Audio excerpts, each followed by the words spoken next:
Good morning. We're going to get started. This morning we have Dr. Shelag Cofer from the Mayo Clinic speaking to us about cleft lip and palate repair, some of the really interesting work she's been doing on this. I know Dr. Cofer for about 5 years now. I met her when we did work together in Quito, Ecuador, and I've enjoyed every minute of my time as her friend and colleague, and I'm really excited about what she has to say today. She is assistant professor of otolaryngology and the chief of pediatric otolaryngology at the Mayo Clinic. I think you're really going to enjoy our talk. Thank you. Good morning, everyone. Thank you, Josh, for that introduction, and thank you all for inviting me to speak. I'm going to talk about cleft lip and palate, and it's a topic. It's a big part of my practice. It has evolved, and it's something I'm very passionate about. I was just in the beginning of the week in Atlanta. The American Cleft Palate Association conference was going on, and a hot topic there is talking about quality and access for this particular population, and we're going to hear a lot more about that with the Cleft Q projects and things like that that are coming down the pike. But I do have two disclosures. One, I was a principal investigator in a research project with the company Preceptus on a tympanostomy tube insertion device, and I'll talk a little bit about that today as well. I also will discuss the off-label use of a tissue filler called Deflux. All right, finally, as much as possible, I have a lot of pictures of patients in here, and these are all, I've tried to include only patients that I've cared for personally and who have given me permission to share their photos. The learning objectives, we're going to quickly go over some of the basics, differences between different types of clefts, and also the timeline for their repair, some of the things, and then the what's considered current state for reconstruction. And then I'm going to introduce a couple of ideas that hopefully, even if this is not a part of your practice, you can take away these concepts and maybe incorporate some of them into your practice. So when we look at a child with a cleft, what that child needs really changes throughout their life. And so the goal of the reconstruction or the rehabilitation, if you will, is to hopefully help that child grow into an adult who is self-confident, fully actualized, and has excellent communication skills to go out and create a life that is wholehearted and meaningful apart from their cleft. And the child will always be a child with a cleft, but when we first meet the child, we have to take care of some very fundamental things such as feeding issues, breathing issues, make sure those things are going on, and then as the child ages and we go through life, we do need to create the anatomic framework so that there's a separation of the oral cavity and the nasal cavity. We need to rehabilitate speech with therapy and sometimes surgery as well, and hearing. And this is all for the ultimate goal of preserving dentition, allowing communication, and for the child to have excellent function. But also, ultimately, we want to have that person feel that they have psychosocial harmony. It's a lot of different things that are put together throughout the lifetime and care of these patients. So where does it really start? It starts in my practice when we get a referral from our maternal fetal medicine colleagues, where usually it's an identified cleft lip. You can sometimes detect a cleft palate on prenatal ultrasound imaging, but it's not really very well seen. It's usually inferred when there is also an associated micrognathia and the tongue is set back, and you can sort of guess that there might be a cleft. But the prenatal counseling visit is really an opportunity for education. It's an opportunity to be positive, to reassure the family, to answer their questions, for them to meet the team. And I would say about half the families want to see before and after photos and half do not. There is some evidence out there that prenatal consultation is beneficial, that it helps them to adapt, and that it leads to better outcomes. One thing we do agree on is that a multidisciplinary care approach is the gold standard for this population. So when we look at this, I've listed the surgeons first, but we are not the first people that this child needs to see. We do need to assess them at birth, but they need the specialty care of our nurses, our highly skilled nurses, our swallowing therapists, and first. And once that's, good, excellent feeding and growth is established, then we come in and look at things. And if you really want to sequence this list according to who is going to be spending the most amount of time with a patient from birth to adulthood, you're really talking about your orthodontist, your speech pathologist. They probably have the most number of visits with a cleft patient throughout the years. In general, this is the timeline for repair of cleft. The lips are usually done by about 3 months of age, depending. Cleft palate, somewhere in the neighborhood, in most centers, 10 to 18 months of age, where there is some good evidence that speech outcomes will be similar. And the timing depends on other comorbidities and the things going on with the patient that you may need to wait a little bit longer. In the 3 to 6 year age range, when the patient's able to give us a speech sample, then we assess their speech. We for sure enroll all of these patients with speech therapy if we can, and then maybe offer speech surgery once we do an assessment. They move on to orthodontics in preparation for the bone grafting, and then in the later adolescent years, orthognathics if needed, and rhinoplasty.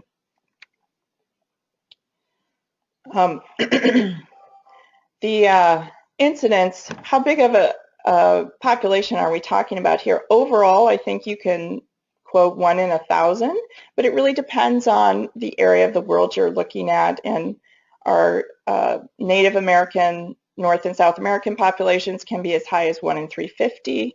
We go to Central and South America quite often, and there's lots of patients to care for there. And then in the African continent, a little less common, 1 in 3,000 as far as the rates there. The incidence also varies according to gender. It's more common in males than females for cleft lip and palate. Females only, or if it's a cleft palate only, it's more common for females. It does vary according to the type, lip and palate being more common than palate only and more common than lip only, and also according to side. So unilateral is more common than bilateral by about 3 to 1, and left-sided, interestingly, is more common than right-sided by about 2 to 1. The short answer for what is the etiology of clefting is that it's multifactorial. So we know that if you have the right genetic deck of cards interacting with the correct environment, which may or may not have in it these other types of exposures that could increase your risk, and then an overlay of epigenetics leads to the phenotype of the cleft. The recurrence risk that we quote for parents with one child with a cleft is about 4%, really just your typical birth defect rate. If a parent is affected, then the chance of a child with a cleft is about 10 to 15%. We also know that many different syndromes are associated with clefts. So there are greater than 300 syndromes that are associated with this. Any residents in the room, feel free, can they identify this child's genetic difference? Shout it out if you can name this, what this child has. I'll give you a hint. She has some velopharyngeal dysfunction. She had a cardiac problem at birth. She had a little bit of an asymmetric crying facies. So she has velocardiofacial syndrome. This is a condition, 22q11.2. It's a spectrum of disorder. In the very severe cases associated with hypoparathyroidism and thymic disorders. The interesting thing to note, though, is Kathy C. and her group in Seattle looked at their population that they saw in their velopharyngeal dysfunction clinic and found that 20% of persistent VPI after adenoidectomy was due to undiagnosed VCFS. So it's something we need to be aware of. Here's another father, daughter. They look very similar. They have some facial differences there. Anybody know this one? Treacher Collins. So it's a autosomal dominant cleft palate in about a third of these kids. Here's another one. It's maybe a little bit trickier to get.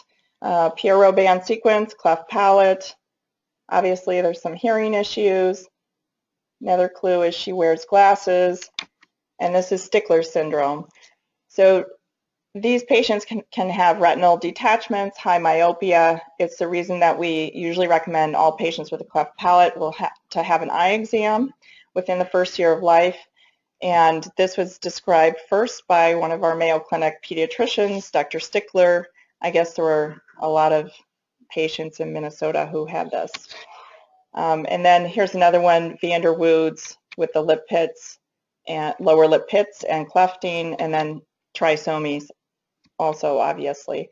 Quick word about Pierrot band sequence. This is why the airway evaluation is very important. It does go along with syndromes. This is the one case where sometimes this can be predicted to have a cleft palate on prenatal ultrasound imaging. It's felt to be due to kind of a mechanical interruption with the tongue being set back, preventing the palate shells from fusing. And you can't always judge the severity of this just by looking. Now, in this case, I think you can, but we see a lot of patients who have this who, I just want to caution that it's not one snapshot in time. You have to sort of follow these patients over the first few weeks of their life to make a determination if they need any intervention as far as their airway goes, because they're going to, if it's isolated Pierrot band, they're going to have a lot of catch-up mandibular growth in the first year of life. This is a little girl. You can see she's quite micrognathic. Her tongue is set back. And by a year of life, she's really caught up quite a bit. She was able to make it and did not require intervention. And also this classic wide U-shaped cleft, if you look at the change in that over time, much more favorable now for repair. Her biggest problem now was that she was a Packers fan. And here's another child, just another, just by looking, doesn't look too bad, but a really big wide cleft, but did okay. And look how much better that cleft looks. So we have to, there's a lot of different ways to treat this micrognathia, but we have to be cautious because some of them do quite well. The definition of the primary palate and lip is the premaxilla, the anterior septum, and the lip. And it's really by even the 6th week of life where you have failure of the medial nasal process and the lateral nasal process and the maxillary process. So this is by the 6th week of life is when this event has already taken place. For the secondary palate, which is posterior from the incisive foramen to the uvula, those palatal shells fail to fuse by the end of the first trimester, so it's a little bit later event. The very basic problem that we need to know about is that there is discontinuity of the orbicularis muscle, and this is important because this is what we need to repair and fix for function. And in the bilaterals, the central portion really rarely has any muscle in it. So you have to be aware of that and understand that anatomy because you need to make sure that you reconstitute this orbicularis all the way across that premaxilla. And there's always a nasal component to the abnormality here. I'm going to discuss that a little bit more.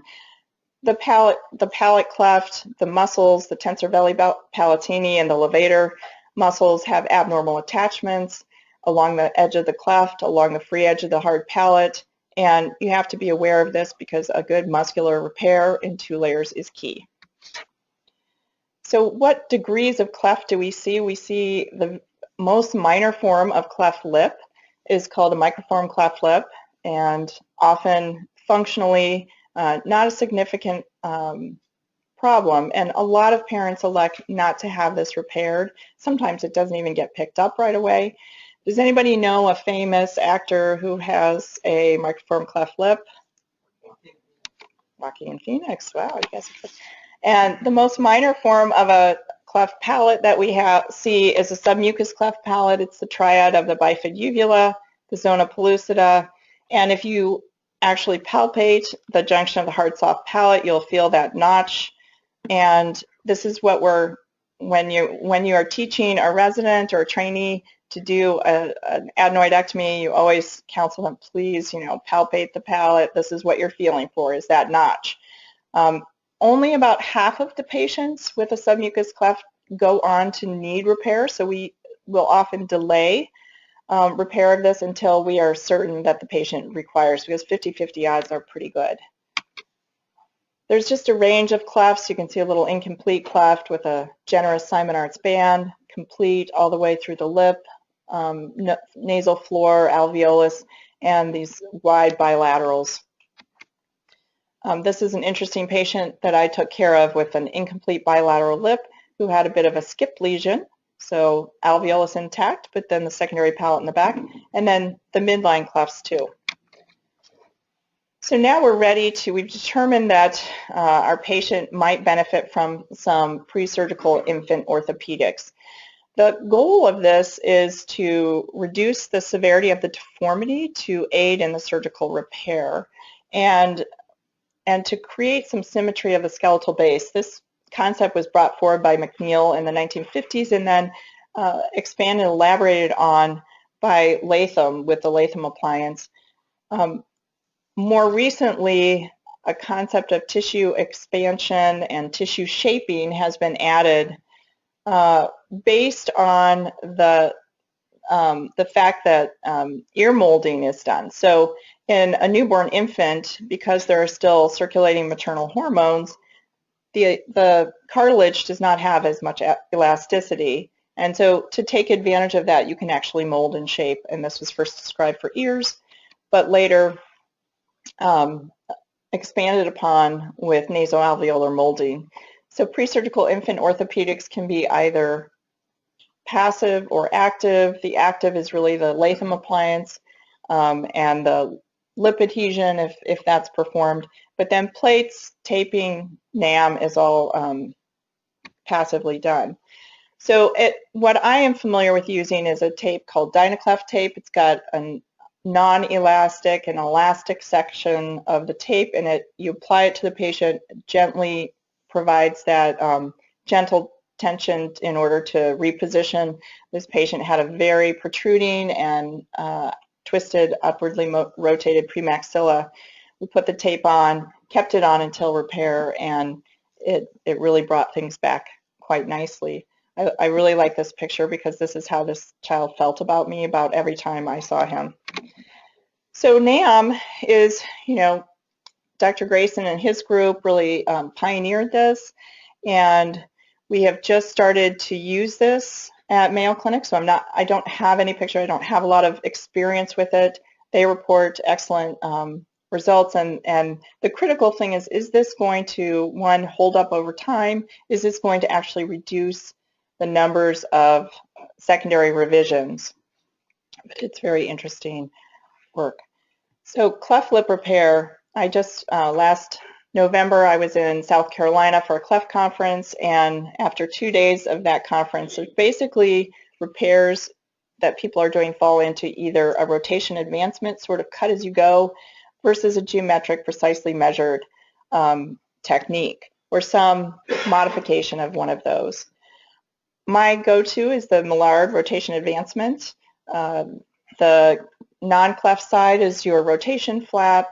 The advancement flap is on the cleft side, and sometimes I'll do a little molar modification coming farther up into the columella, and maybe add in a Z-plasty to better align the wet and dry vermilion.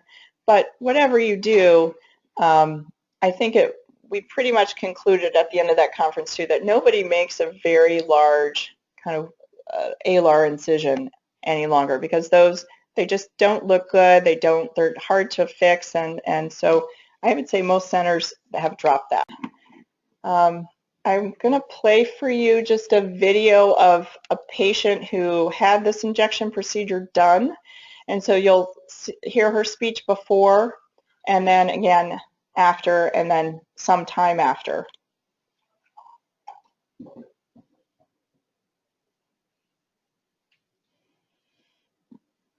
60, 61, 62, 63, 64. So very hypernasal. 66, 67, 68. Very active grimacing. Peter plays baseball. Peter plays baseball. Take Teddy to town. Take Teddy to town. A moderate sized gap in the back. Go give Kate the cake. Good. Fred has 5 fish.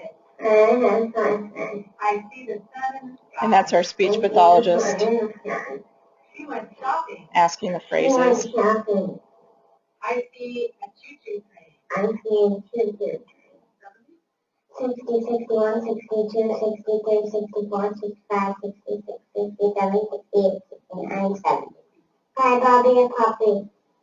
So her plosives have improved significantly. You can see this is the augmented area, and she is now 4 years out. She's one of the first that I've done and has a really stable result. So her mom is extremely happy with this result. So just looking at one other word about the injection pharyngoplasty.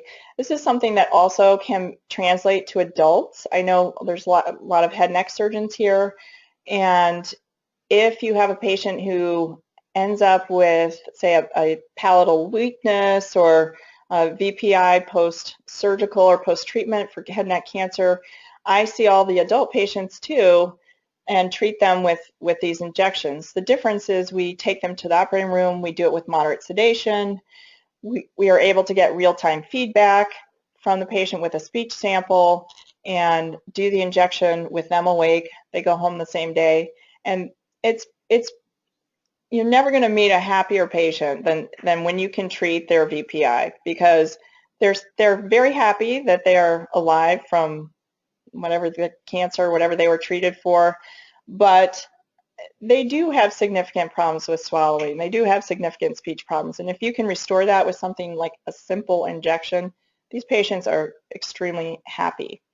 I'm just going to talk a little bit about the oronasal fistula. This is a very sad thing when a patient comes back in post-op from palate repair and you start to see wound breakdown. I usually see them about a month out, so you're going to know if there's some wound breakdown there. And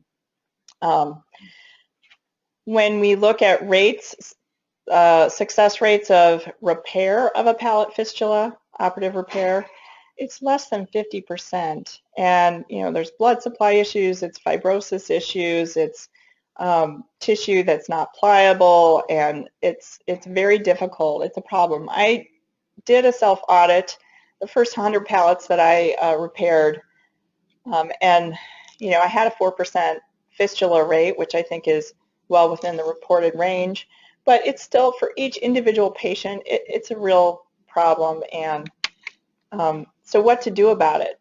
Well, we had a hyperbaric oxygen therapy specialist come and give a grand rounds for us, and he was talking about uses of hyperbaric oxygen therapy in the head and neck. And several weeks later, I had a patient referred that I saw who, when she was a year of age, had a palate repair. This was done elsewhere. It broke down. The surgeon took her back very early. I don't know what they were able to do at that second operation, but she came to me at about 18 months of age, and she had this. So we kind of waited, and when she was close to 2, I went back and did a nice turn-in flap, 2-layer closure, and about a week out, mom calls, and she's just freaking out because she's noticed some stitches have opened. And so patient comes in with this. I was very discouraged and upset. I went to bed, and of course I had a dream. I think I do my best thinking when I'm asleep, and I woke up and I said, well, we're going to put her in the hyperbaric chamber. So we did, and about 4 weeks later, this had now become this, and 2 years out, it's this. Now it's still there, and I don't have a more recent photo. It is smaller. It's probably down to about 2 millimeters in size. But since there really is no other treatment in the immediate post-op time period to treat a fistula, I started to think maybe this could be something that could be beneficial. So another fistula that I treated, and nice 2-layer closure, came together. About a week out, you start to see there's some fibrinous debris. It's a hole. Put her in the hyperbaric chamber. They do something like 10 to 20 dives once a day for 90 minutes or twice a day, 45 minutes. And this is what she looked like at a month. And then several months later, I was walking through the pre-op area, and Mom calls me over, and she's so excited. She says, you have to look at this because that hole is almost closed. And so it really did virtually almost close, and it's functionally not a problem at all. So I looked at this and presented this at the European Society of Pediatric Oto in Ireland in 2014. 5 patients, 4 had fistula repairs. 1 was a primary palate that had some wound breakdown. They all went on hyperbaric oxygen therapy starting about a week after surgery, and they all improved. And it's just something to think about. It's not, it's not a controlled trial, but it's something that may be of benefit for this very difficult problem. So just to review the differences for the residents: lip, no feeding difficulty. Those patients can often breastfeed without any problem. They usually don't have eustachian tube problems. If they have a speech disorder, it's typically going to be articulation related if the alveolus is involved. Palate, feeding difficulties, yes. Usually we suggest special feeders. Eustachian tube problems, yes. High likelihood of needing tubes. And speech, that could be both articulation and hypernasality. So take-home points, I would say pre-surgical infant orthopedics can help. You are either going to be doing some variation of straight line or geometric closure. Do something, look critically at your results, make changes as you need to. Consider doing the initial cleft rhinoplasty. I think it can be of benefit. And we don't make that wide alar incision any longer. For palates, I think most centers would agree that you do the repair between 10 to 18 months of age. For equal speech outcomes, 2-layer closure is key with a good muscle repair. And if you have any wound breakdown, consider hyperbaric oxygen therapy. And then I would just like to say one last comment about some of you may know, some of you may not know that your very own Dr. Rosenberg goes to Quito every year and selflessly donates his time and expertise to take care of patients there. This is a team in Quito that we've applied for to be listed with American Cleft Palate Association. It's been in existence for 17 years. A lot of the patients that had their initial lip repair 17 years ago are still coming back to this team. We have comprehensive services. We take a speech pathologist every year from our institution, audiologist.